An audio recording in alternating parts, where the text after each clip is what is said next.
Hi friends, இன்றைக்கி நம்ம பொட்டிக்கில் பார்த்தீங்கன்னா நியூ வெரைட்டிஸான நைட்டிஸ் தான் கொண்டு வந்திருக்கோம். எல்லாமே பியூர் காட்டன் நைட்டிஸ், சம்மருக்கு வேர் பண்ணுறதுக்கு நல்லாயிருக்கும்.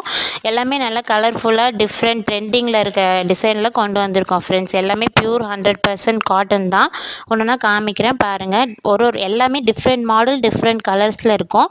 சில டிசைன்ஸ் மட்டும் காமிக்கிறேன். இந்த பிங்க் கலர் நைட்டி பார்த்தீங்கன்னா நல்லா லென்த்து, நல்லா ஹைட்டாக இருக்கவங்க கூட வேர் பண்ணிக்கலாம். எக்ஸ்எல், டபுள் எக்ஸ்எல் நம்மக்கிட்ட 2 சைஸஸ்மே அவைலபிளாக இருக்குது ஃப்ரெண்ட்ஸ். ரெண்டுமே வந்து 310 தான் ப்ரைஸு. அதில் ப்ரைஸ் வந்து ரொம்ப அஃபோர்டபுளாக தான் கொடுத்துட்ருக்கோம். Pure cotton friends. Next colour பார்த்திங்கன்னா இந்த கலர்லாம் வந்து நம்ம கிடைக்கவே கிடைக்காது. லைட் அந்த ஆனியன் கலரில் இதெல்லாம் வேர் பண்ணால் குர்த்திஸ் வேர் பண்ணுற மாதிரியே இருக்கும். நமக்கு நைட்டி வேர் பண்ணுற ஃபீலே இருக்காது. பாடி ஃபுல்லாக ஃப்ளவர் டிசைன் வந்துடும் ஃப்ரெண்ட்ஸ். இதுவும் 100% காட்டன் நைட்டிஸ் தான். எல்லா நைட்டிஸோட ரேட்டுமே 310 தான் ஃப்ரெண்ட்ஸ்.